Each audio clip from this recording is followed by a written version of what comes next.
Hello everyone. Today our topic is integration by substitution. आज का हमारा टॉपिक है इंटीग्रेशन बाय सब्स्टिट्यूशन। इससे पिछले लेक्चर में हमने इंटीग्रेशन का इंट्रोडक्शन किया था और इंटीग्रेशन से रिलेटेड कुछ फार्मूले मैंने बताए थे। आज हम इंटीग्रेशन बाय सब्स्टिट्यूशन का टॉपिक शुरू कर रहे हैं। तो इसके लिए देखिए, let I equal to f x D x. हमें इंटीग्रेशन दिया हुआ है एफ एक्स डी एक्स। तो इसमें सब्स्टिट्यूशन का मतलब क्या है कि हमें x equal to function of t put करना है। X equal to let x equal to g t differentiation with respect to t. इसका टी के रिस्पेक्ट में डेरिवेटिव करेंगे तो हमारे पास आ जाएगा d x by d t equal to g dash t. Therefore I equal to हमारे पास क्या बन जाएगा, f is the function of x and x is function of T. Therefore f x किसके हो जाएगा f g t and d x g dash t d t. Therefore I equal to हमारे पास आ गया f g t g dash t d t. Now take some example. Example number 1 is example 1 I equal to sin mx dx। हमारे पास function दिया हुआ है I equal to sin mx dx। let mx equal to t, then differentiation with respect to x, differentiation with respect to x, then m dx equal to dt। यानी dx की value हमारे पास क्या हो जाएगी 1 by m dt।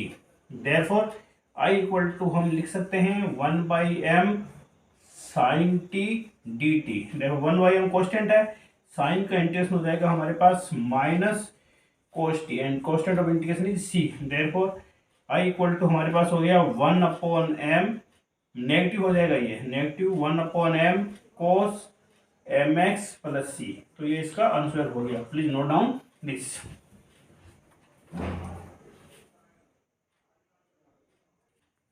Now let's some more example. Example number 2 is I equal to 10 की power 4 root x, सेक्स के root x divide by root x. तो इसमें हम क्या कर सकते हैं, let 10 root x, 10 root x को मैंने मान लिया है t।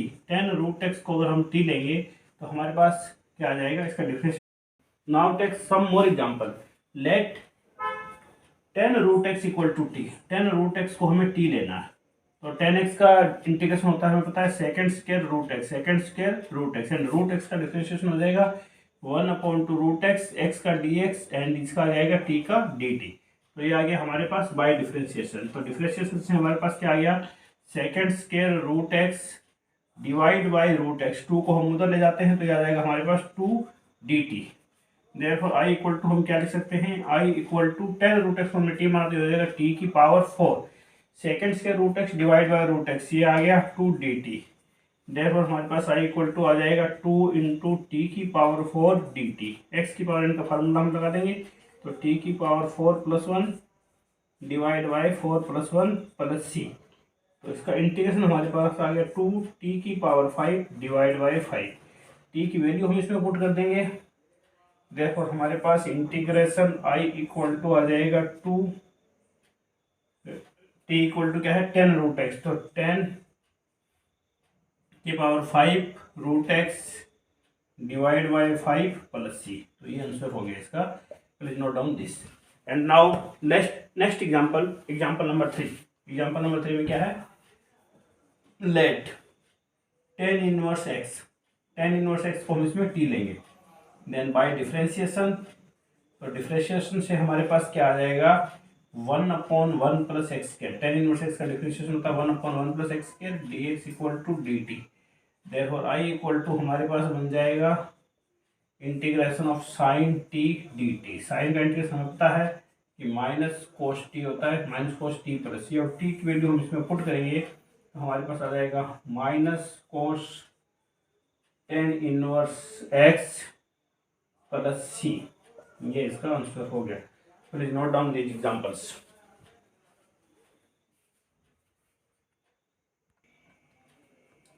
Now we solve some more examples of trigonometric function, integration of trigonometric function। अब हम tan x का इंटीग्रेशन फाइंड करेंगे। हमें पता है sin x का डायरेक्ट इंटीग्रेशन होता है minus cos x and cos X का इंटीग्रेशन होता है sin x। tan x का डायरेक्ट इंटीग्रेशन क्या होता है वो हम फाइंड करेंगे। इसको फाइंड करने के लिए मान लीजिए हमने tan x को लिख लिया sin x upon cos x. tan x होता है sin x upon cos x dx। अब हम इसमें cos x को t मान लेते हैं। Let cos x equal to t, then by differentiation, तो डिफरेंशिएशन से हमारे पास क्या आ जाएगा cos x का डिफरेंशिएशन होता है minus sin x dx equal to dt। Therefore हमारे पास आई क्या बन जाएगा, साइन एक्स डी एक्स की वैल्यू आ गई minus D T and cos X की वैल्यू है T, therefore minus log T यानी D T upon T, 1/t का इंटीग्रेशन हो गया लॉग टी। इसको हमें एब्सोल्यूट में लिखना है हमेशा, जब भी लॉग के साथ कोई टर्म आएगी वो पॉजिटिव होनी चाहिए, इसलिए इसमें एब्सोल्यूट का साइन लगाते हैं। तो माइनस लॉग टी, टी की वैल्यू है कोस एक्स, तो minus log cos X plus C, यानी टेन एक्स का इंटीग्रेशन हमारे पास हो गया माइनस लॉग कोस एक्स, या हम इसको लिख सकते हैं लॉग। अगर यहाँ से हम माइनस का साइन हटाएंगे तो 1/cos हो जाएगा, 1/cos का मतलब सेक एक्स, यानी लॉग एक्स का इंटीग्रेशन हो गया, टेन एक्स का इंटीग्रेशन हो गया लॉग सेक एक्स प्लस सी। इसके बाद नेक्स्ट ट्रिगोनोमेट्रिक फंक्शन है हमारे पास सेक एक्स, या हम कोट एक्स का इंटीग्रेशन फाइंड कर लेते हैं। पहले cot x D x, cot x का इंटीग्रेशन क्या होता है देखिए, कोट एक्स को हम क्या लिख सकते हैं, cos x upon sine x D x, let sine x equal to t, sine x को हमने टी मान लिया, देन बाय डिफरेंशिएशन, तो डिफरेंशिएशन से हमारे पास क्या आ जाएगा, cos x D x equal to d t, therefore I equal to term बन जाएगी d T upon t, and 1/t का इंटीग्रेशन पता है क्या होता है लॉग टी, तो लॉग टी प्लस सी, टी की वैल्यू पुट कर दो, तो लॉग टी की जगह आ गया sine X, log sine X plus C, ये आंसर हो गया। यानी हमने टेन एक्स का इंटीग्रेशन फाइंड किया, टेन एक्स का इंटीग्रेशन आया log sec X and cot x का इंटीग्रेशन है लॉग साइन एक्स, इनको हम डायरेक्ट यूज कर सकते हैं। अब हम नेक्स्ट करेंगे सेक एक्स, सेक एक्स का इंटीग्रेशन क्या होता है, तो इसके बाद में हम नेक्स्ट सेक एक्स का इंटीग्रेशन फाइंड करेंगे। तो सेक एक्स का इंटीग्रेशन किस तरीके से फाइंड किया, देखिए I equal to integration of sec x D X, यानी next trigonometric function sec X, sec X के इंटीग्रेशन का क्या फार्मूला बनेगा, ध्यान देना। सेक एक्स से हमारे पास डायरेक्ट कोई इंटीग्रेशन इसमें हम नहीं फाइंड कर सकते हैं, तो हमने क्या किया कि sec x plus tan x से हमने इसमें मल्टीप्लाई भी कर दिया एंड डिवाइड कर दिया, sec x plus tan x का न्यूमिनेटर एंड डिनोमिनेटर में मल्टीप्लाई एंड डिवाइड कर दिया हमने, तो हमारे पास क्या आएगा देखिए, let sec x plus tan x, sec x plus tan x को टी मान लीजिए, देन बाय डिफरेंशिएशन, डिफरेंशिएशन से ये क्या बन जाएगा, सेकेंड एक्स का डेरिवेटिव होता है sec x tan x, and tan x का डेरिवेटिव हो गया second square x D x, and d की आ जाएगा डी टी।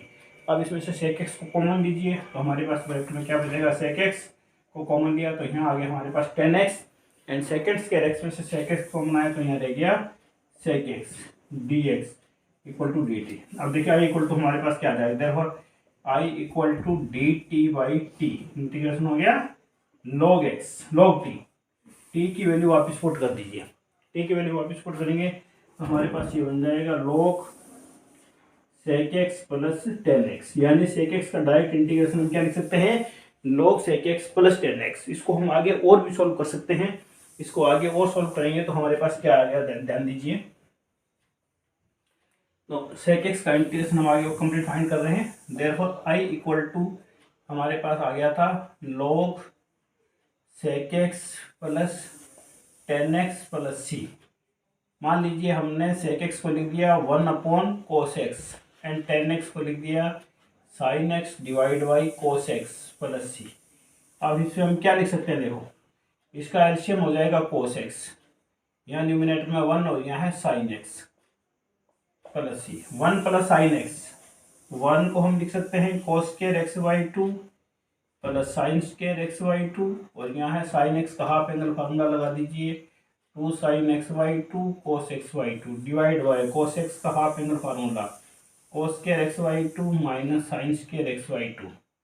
ध्यान दीजिए बहुत इंपॉर्टेंट कैलकुलेशन है ये, यानी 1 को मैंने लिखा cos square X by 2 plus sine square X by 2, and sine X का half angle formula 2 sine X by 2 cos X by 2, and cos X का half angle formula cos square X by 2 minus sine square X by 2, तो ये हमारे पास बन जाएगा log cos X by 2 plus sine X by 2 का whole square divide by cos square X by 2 minus sine square X by 2 है, इसको ए square minus B square से हम इसको एक्सपेंड कर देंगे, तो हम लिख सकते हैं cos X by 2 plus sine X by 2 into cos X by 2 minus sign X by 2।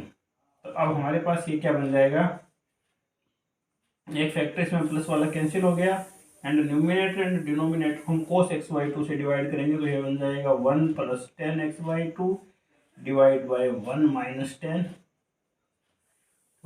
10x by 2। 1 किसकी वैल्यू होती है 10 पाई बाई 4 की, तो हम इसको लिख सकते हैं log 10 pi by 4 plus 10x/2 divide by 1 minus 10x/2 के मल्टीप्लाई में 1 मान लिया हमने, तो 10π/4 लिख सकते हैं, क्योंकि 10π/4 की वैल्यू होती है हमारे पास 1।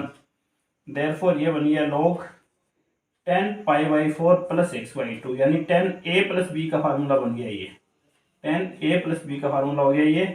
तो sec x का डायरेक्ट इंटीग्रेशन हमारे पास क्या हो गया, log 10π/4 प्लस x/2। तो इस तरीके से हमने जो इंटीग्रेशन फाइंड किए हैं, तो 3 इंटीग्रेशन हमने अभी तक फाइंड कर लिए हैं ट्रिग्नोमेट्रिक फंक्शन के। 10x का इंटीग्रेशन हमारे पास क्या आया, इंटीग्रेशन ऑफ 10x dx, ये हमारे पास इंटीग्रेशन हो गया log सेकेंड x। इसके बाद हमने cot x का इंटीग्रेशन फाइंड किया, cot x का डायरेक्ट इंटीग्रेशन हो गया log sin x, इसको एब्सोल्यूट में लिखा है मैंने, ध्यान दीजिए।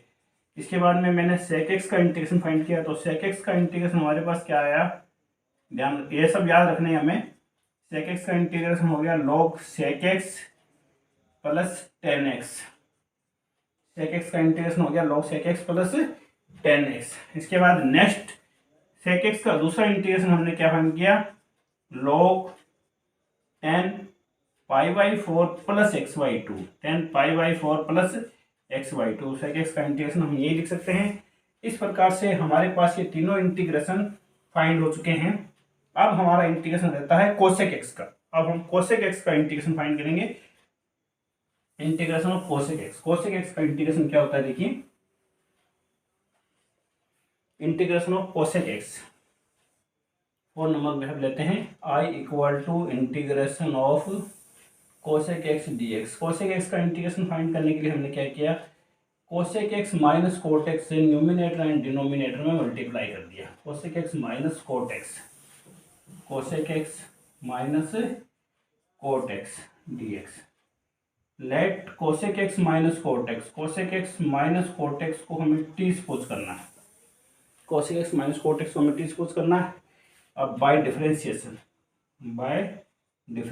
cosec x का इंटीग्रेशन हो जाएगा minus cosec x cot x and cot x का इंटीग्रेशन हो जाएगा माइनस cosec square x। तो एक माइनस इसमें पहले से है, cosec x का minus cosec x cot x लिखा एंड cot x का माइनस cosec square x होता है, एक माइनस प्लस प्लस का साइन हो जाएगा equal to dt। cosec x common ले लीजिए, cosec x हमने कॉमन लिया तो हमारे पास आ जाएगा cosec x प्लस का बचेगा एंड cot x माइनस का dx इक्वल टू dt। देखो i हमारे पास क्या हो जाएगा, i equal to dt by t. तो इसका इंटीग्रेशन आ गया log t प्लस सी, और t की वैल्यू पुट कर दीजिए, तो cosec x का इंटीग्रेशन हो गया log cosec x minus cot x plus C. तो यहाँ पर हम cosec x का इंटीग्रेशन हमने क्या फाइंड किया, इंटीग्रेशन ऑफ cosec x का इंटीग्रेशन आ गया हमारे पास log cosec x minus cot x plus C. अब हम cos x के इंटीग्रेशन को आगे और कैलकुलेट करेंगे। cosec x minus cot x को हम क्या लिख सकते हैं, देखिए ध्यान दीजिए, cosec x का हम लिख सकते हैं 1/sin x and cot x को हम लिख सकते हैं cos/sin x, cos x/sin x। तो ये हमारे पास आ जाएगा log sin x एलसीएम आ गया, ऊपर 1 minus cos x divide by sin x। अब इसमें हमें हाफ एंगल फार्मूले से एक्सपेंड करना है। हाफ एंगल फार्मूला अगर हम इसमें लगाते हैं तो cosec x का इंटीग्रेशन हो जाएगा 2 sin x/2 और sin x का half angle formula 2 sin x/2 cos x/2 plus c। 2 से 2 कैंसिल हो रहा है और एक साइन कैंसिल हो जाएगा, तो हमारे पास sin x/2 cos x/2, इसको हम लिख सकते हैं 10x/2 प्लस c। यानी cosec x का इंटीग्रेशन हम log 10x/2 भी लिख सकते हैं। तो cosec x के इंटीग्रेशन, तो इसको नोट कर लीजिए, ये 4 फार्मूले बहुत इंपॉर्टेंट है। cosec x का हमारे पास इंटीग्रेशन क्या आया, log 10x/2 प्लस c। तो इस तरीके से आज हमने इन 4 ट्रिग्नोमेट्रिक फंक्शन के इंटीग्रेशन फाइंड किए और कुछ एग्जाम्पल किए हैं। Please note down this are very important formulas. तो आज का लेसन हम ये खत्म करते हैं। Okay, thank you for attending the class. Thank you too. Okay, thank you.